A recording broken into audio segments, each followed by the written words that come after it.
welcome to another episode of In Conversations With. It is your host here, Kiki Patty from the Black Professional Network, and today I am joined by Sandra Gordon. Hey, Sandra. Hiya, Kiki. It's good to see you. Good to be here. I'm really excited, actually. Exactly. Well, I'm excited to meet you too, Sandra. So guys, you may not know Sandra, but she is the director of Ujima Radio. And we are going to be getting to know a little bit about Sandra today, her journey, her story. We get a little bit personal, and we also get a little bit more professional to hear Sandra's journey to her career.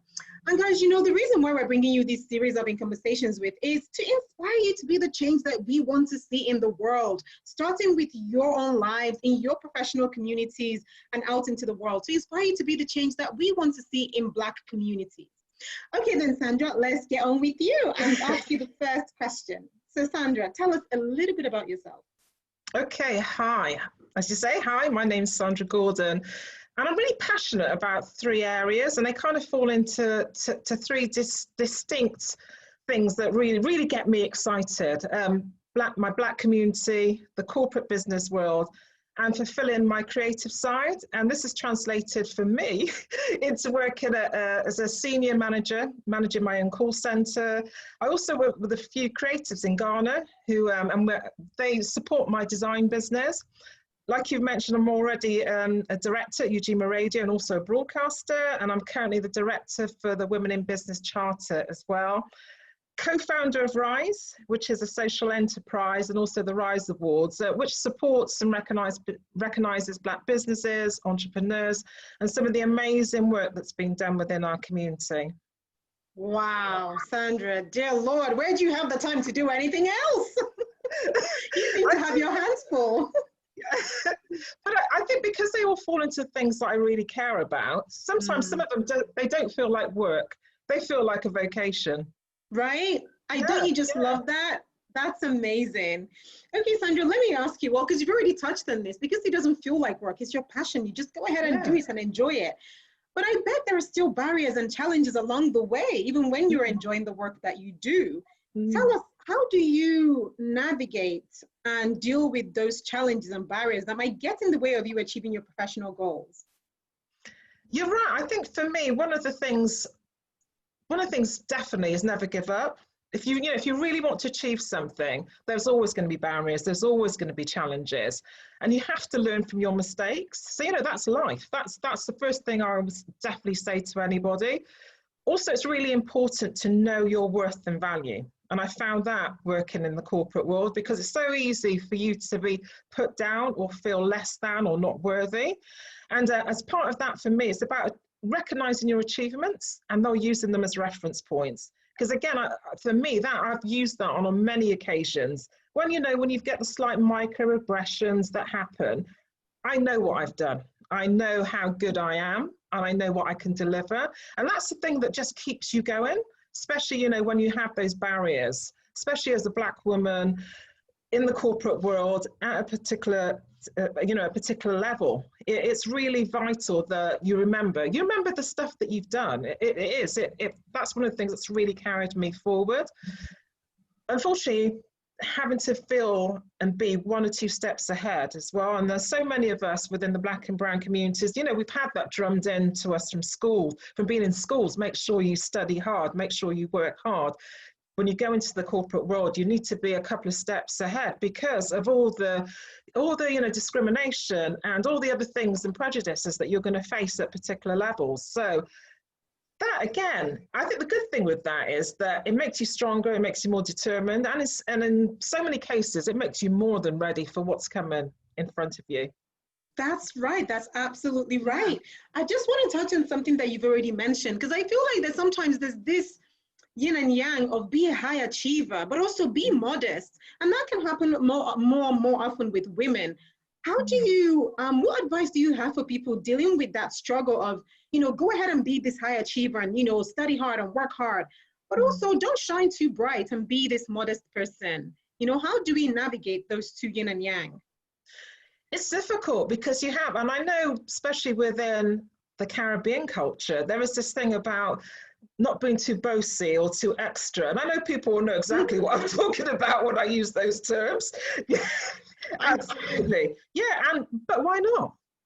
Why not? And I think sometimes we've got to say, we owe it to ourselves to shine, because we have youngsters coming behind us. If you're not shining in your light, if you're not showing your power, if you're not showing your worth, there's no role models. And though we have this other challenge where people don't know what people do, they don't know how good you are, they don't know where to look for particular people, so that people that are doing amazing things within our community. We have to shine for ourselves, and we have to shine for the youngsters that are coming through. Absolutely, I couldn't agree more. And talking about, what we do here in the Black Professional Network, trying to encourage people to, really be the change they want to see. There are lots of professionals who want to get into senior management roles and progress in their career. What advice would you give them to help them progress and get into these senior roles? I think for me, you need to network with like-minded people. That is vital, especially those people that are already in those positions. And there's so many of us that are. And this is why I think the networks such as BPN is vital. It's vital that we have a network where we can find them, because again, that's sometimes a challenge, not knowing where to find a professional in a particular role or a particular industry that we want to go into. So find networking. We network like you've never networked before. And I sometimes find that Black and brown communities, we don't always network as much as our white counterparts. So we're certainly missing out on those vital opportunities and also those connections that sometimes people make. Because as we know, there's a high percentage of jobs and roles that just aren't advertised. They're through networking circles, channels, meeting people, connections. So that is vital. I'd say you definitely need to make sure that you do lots of networking. For me, it's also about keep learning and developing yourself. Get a mentor and a coach. Never give up in terms of self-development. And also take control of your own development. I think sometimes people, they wait around for line managers to support them in their development. That's great if you have line managers that can do that, but you have to take control of your own development and push that through as well. And lastly, I'd say take risks. Sometimes we don't always take risks when they're presented to you. And if I think about my own kind of journey, I remember a time when I wanted some further development, and I approached my manager and I wanted to learn more about telesales, that whole kind of industry that was developing. And he came back to me and he gave me two choices. He said, Sandra, you can move down a floor. I was working on the 5th floor of an office, within an office at the time. He said, you can move down to the 4th floor where we've got a brand new telesales, and that'll give you an opportunity to learn all you want to. Or you can travel 200 miles up the motorway via the M1 to a new call centre that we put together in Barnsley. I didn't even know where Barnsley was. I found it on the map and realised it's just outside Sheffield. But that was the choice. I thought, do I take the easy option, stay in Bristol, stay with my friends, stay with the network that I've created, or do I take a risk and go somewhere I've never ever been before? And that's probably one of the best decisions that I made, because that just opened up a whole avenue, and that led to me ending up with my own call centre. So I'd definitely say take a risk. Whoa, that story was so mind-blowing. I love it. So you just went for the second option? Yeah. Wow, I love that. Take risks, people. Yeah. I love that advice. Definitely take risks. I love that. So Sandra, tell me, what does the Black Professional Network mean to you? Wow, I think for me, it's a safe space for professionals. It's a place that we can share. It's a place where we can support each other and learn from each other. And I know that I would have benefited from something like BPN when I was a senior manager, because there were so many times you came across situations that you needed someone that looked like you to understand what you were going through. And I just didn't have that, For me, it's also about creating opportunities, because like I was saying earlier, magic can happen in a networking environment. And you can meet people which can lead to something else for you. Developing talent. This is a great place where you have lots of young professionals that mix with us old professionals and get to learn loads of information, and also get to learn and develop themselves, and we get to mentor and support them as well. it's also about giving confidence, because I think it's quite easy to lose your confidence and to lose your way in particular roles. And you need that. You need people that can help you. And I think help is vital. And to feel that you can ask for help, because I think sometimes when we're in a particular position, we feel that we can't ask for help. Where, you know, as a leader, you lead, you don't ask for help, you don't ask for support, but you need to be in an environment where you feel comfortable to be able to do that. Yeah. And for me, opening doors. That's what we need. We need people that can open doors for us. And that's what BPN is. That's what it means to me. Yeah.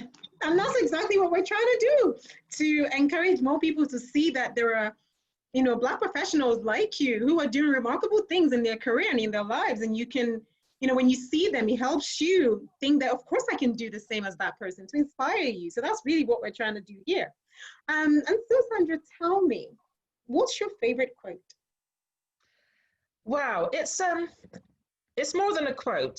So RISE, which is I'm co-founder of social enterprise RISE, which stands for Recognising Individuals' Successes and Efforts. And it comes from one of my favorite poems by Maya Angelou. So I just want to read a little bit of it. Of course. So, yeah. So, you may write me down in history with your bitter, twisted lies. You may trod me in the dirt, but still, like dust, I rise. You may shoot me with your words. You may cut me with your eyes. You may kill me with your faithfulness, but still, like air, I rise. Out of the huts of history's shame, I rise. Up from a past that's rooted in pain, I rise. I'm a black ocean, leaping and wide. Welling and swelling, I bear in the tide. Leaving behind nights of terror and fear, I rise. Into the daybreak that's wondrously clear, I rise. Bringing the gifts that my ancestors gave, I am the dream and the hope of the slave. I rise, I rise, I rise. Goosebumps, goosebumps all over. Sandra, thank you so much for that. You are now the second person to read that poem for me on these interviews. So I really hope that people get the message of that poem. Rise, people, rise. Yeah, absolutely. Great minds think alike, obviously. So brilliant. Absolutely, absolutely. And now as we come to the end of our time together, Sandra, I have one final fun question for you. So now just imagine that I am about to ship you off to a desert island and you're only allowed to take 3 items with you. What 3 items would you take and why? Wow, this one's hard. So I need music. So I'm thinking of my phone. I realize that my battery may not last very long, but even for the short time I have the phone, so I can get some music. I'm also thinking of, within the phone, I'll have books that I currently don't have time to read. So I'm thinking I've got time now to read those books that are on my phone as well. I'm also thinking about a Dutch pot, an all-purpose pot to prepare my food on the island. I've got to think about how I'm going to eat when I'm on this island. I really have. And lastly, I'm thinking I could do with a comfortable mattress to catch up all the sleep that I don't get a chance to do. So Kiki, I just want to know, when can I go? Like you need a holiday. It just sounds like you need a holiday. Oh, Sandra, oh, bless you. I can imagine you work so hard as we all do. And yes, we all need a break, especially from this pandemic right now. Yeah, but absolutely. Sandra, honestly, it's been fantastic sharing your time with us today. And I've enjoyed talking with you. Thank you. It's been a pleasure. Do you know, Kiki, I do so much. I forgot about my newest thing that I'm doing, which I'm a newly appointed magistrate. So really just kind of encouraging everyone out there to think about the role, because we need more. We need more magistrates, more brown and black magistrates. Yeah. Absolutely. Oh, congratulations on your appointment as well. Yeah, thank you. Oh, guys, you see that? This is why we bring you these conversations. Be inspired by Sandra's story. Be inspired by the poem that she just read to us. Rise and be the change that you want to see in the world. So, guys, that's all from me today. Thank you again, Sandra. Thank you, Kiki. Take care. All right. Bye, guys. Bye.